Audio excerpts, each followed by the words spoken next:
grande obra começa com planejamento, e isso fica ainda mais desafiador quando tem que ser feito em segredo, uma missão secreta.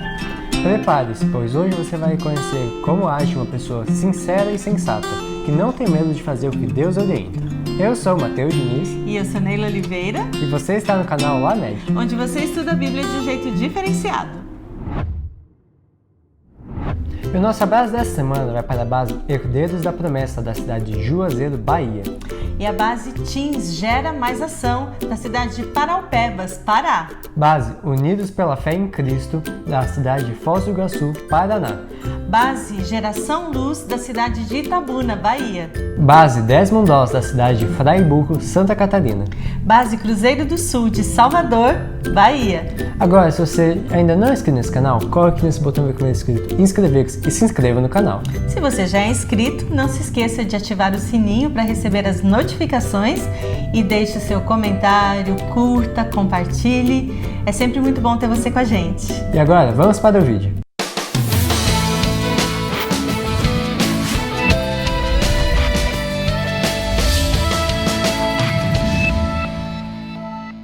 Já haviam se passado 4 meses desde que o coração de Neemias tinha sido tocado pelo profundo desejo de assumir a tarefa da reconstrução dos muros de Jerusalém.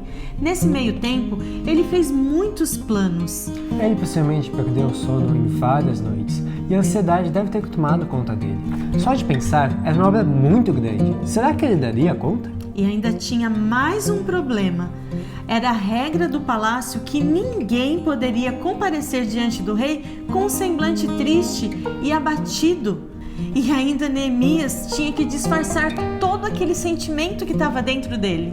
Mas o que ele não sabia é que talvez no dia que ele não aguentasse mais esconder com seu semblante triste, seria o dia que Deus tocaria o rei para que ele percebesse isso. O próprio Neemias conta que nunca tinha estado triste diante do rei. Mas a maior prova de que Deus estava conduzindo todas as coisas é a pergunta inesperada do rei. Ele olha bem para Neemias e pergunta: Neemias, eu tenho te observado, por que você anda tão triste? Eu sei que você não está doente, isso só pode ser angústia de coração. Neemias deve ter gelado. Neemias então seguiu o protocolo e respondeu: que o rei viva para sempre. Como meu rosto não pareceria triste? A cidade onde estão sepultados os meus antepassados está em ruínas, e as portas foram destruídas pelo fogo. O rei, então, olhou bem para Neemias. Em vez de dizer assim, você está precisando, quem sabe, de umas férias, está meio cansado, isso está te aborrecendo? Não, ele se envolveu e demonstrou profundo interesse. E ele então diz a Neemias: Neemias, no que eu posso te ajudar? Neemias pode ter despejado tudo o que ele guardava no seu íntimo há tanto tempo. Afinal, a oportunidade finalmente tinha sido dada. Mas ele sabia que ele precisava das palavras certas nesse momento. Assim, ele orou ao Deus dos céus. E no livro Os Ungidos, a gente vê o seguinte a respeito dessa situação. Nessa breve oração, Neemias entrou na presença do Rei dos Reis e teve ao seu lado um poder capaz de mudar os corações. Nesse breve momento de oração, Neemias recebeu coragem para pedir a Artaxerxes permissão para reconstruir Jerusalém e torná-la uma cidade forte outra vez.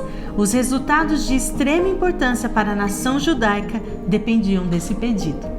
Humildemente, Neemias disse ao rei: se lhe parecer bem e se for do seu agrado, eu peço que me envie ajudar para reconstruir a cidade dos meus antepassados. E aí entra um detalhe na história que passa despercebido para a maioria das pessoas.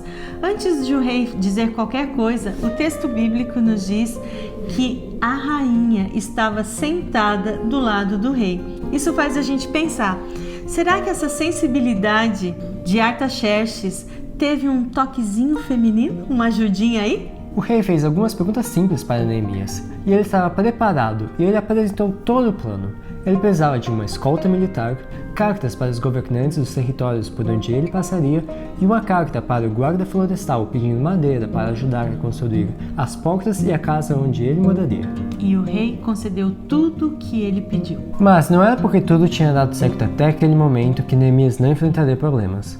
O primeiro deles começou quando ele chegou a Jerusalém com uma escolta militar.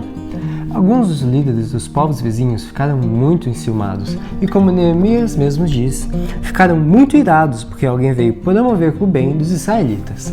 Foi justamente por isso que Neemias preferiu não revelar para ninguém o objetivo de sua missão. Ele pretendia tomar conhecimento da situação e depois fazer seus planos. Na verdade, ele pensava em organizar o povo para o trabalho antes que os inimigos soubessem o que estava acontecendo. Para isso, ele reuniu um grupo bem pequeno de homens de sua confiança e revelou a eles sua verdadeira intenção. Ele conquistou o apoio e o interesse desses homens de imediato. No terceiro dia depois que Neemias chegou a Jerusalém, enquanto todos estavam dormindo, ele saiu para inspecionar os muros. Ele descobriu que não estava nada bom, mas pelo menos eles tinham todos os materiais suficientes. Ele passou o restante da noite orando para que Deus o ajudasse, desse sabedoria para comunicar, para incentivar os seus compatriotas. Se Neemias quisesse, ele podia ter exigido a participação do povo. Afinal, o rei havia dado autoridade para ele para isso. No entanto, ele preferiu usar uma outra estratégia. Ele percebeu que era muito melhor conquistar a confiança e a simpatia do povo para que eles se unissem a ele naquela grande obra. O povo não sabia o que Neemias tinha feito na noite anterior, mas eles ficaram impressionados quando perceberam que Neemias sabia com muita exatidão a situação da cidade. E para reforçar a confiança do povo, Neemias ainda contou tudo o que Deus havia feito até ele chegar ali. Neemias inspirou o povo a enxergar naquela terrível situação uma grande oportunidade. E o resultado? O entusiasmo e a determinação de Neemias foram contagiantes. Cada homem também se tornou um Neemias e ajudou a fortalecer o coração e as mãos do seu próximo.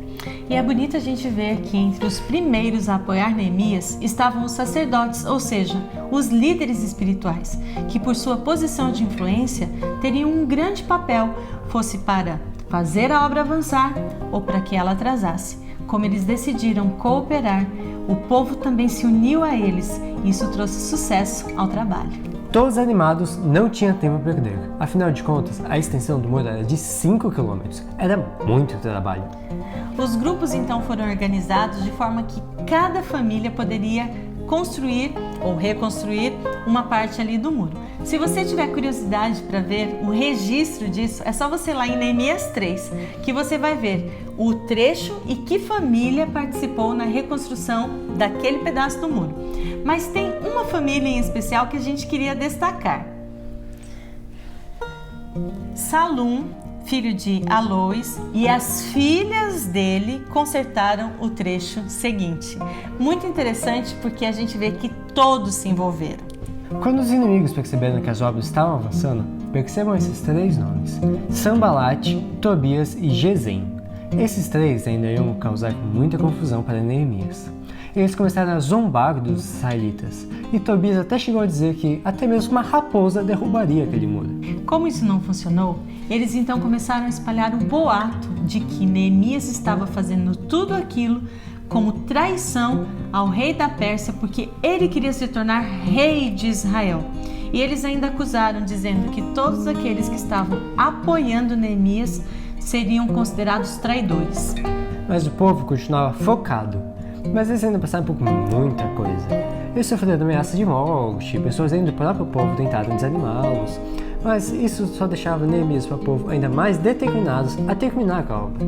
Houve momentos tensos em que Neemias inclusive teve que bolar estratégias de proteção e segurança para o povo.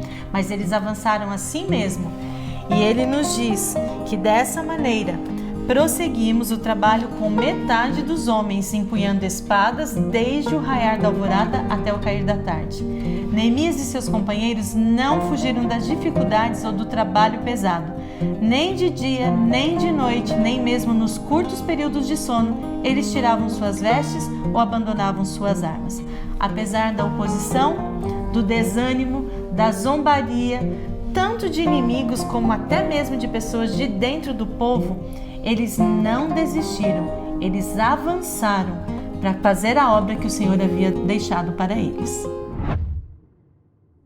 Sempre que alguém se dispuser a fazer a vontade de Deus e restaurar a verdade, a oposição se levantará. Não podemos nos esquecer de que a batalha entre o bem e o mal continuará até que Jesus volte. Atitudes irônicas, zombaria, a tentativa de acabar com a reputação são apenas alguns dos ataques que se manifestarão contra aqueles que se dispuserem a reparar as brechas dos muros destruídos pela desobediência e pela rebelião. Porém, mesmo nessas circunstâncias, os filhos de Deus não devem desanimar e nem desistir. Nos momentos difíceis, quando as crises parecerem insuportáveis, nós podemos ser amparados pelo poder de Deus e declarar corajosamente: se Deus é por nós, quem será contra nós? No último parágrafo do capítulo 53 do livro Os Ungidos, Ellen White faz uma declaração poderosa. Por mais astutas que forem as ciladas de Satanás, Deus pode detê-las, anulando todos os planos. Ele está à frente do trabalho e ninguém poderá impedir seu sucesso final. Quando a obra é para honrar o nome de Deus, Ele transforma os obstáculos em monumentos de vitória. A confiança incondicional de Neemias no poder de Deus, seu sábio planejamento, sua determinação e entusiasmo contagiaram o povo. Eles se uniram, Deus os abençoou e os muros foram levantados. Decida ser você também um restaurador da verdade. E fique esperto para não dar corda para aqueles que têm procurado atrapalhar os planos de Deus. Alice com aqueles que têm os mesmos objetivos que você. Deus fará com que o trabalho avance.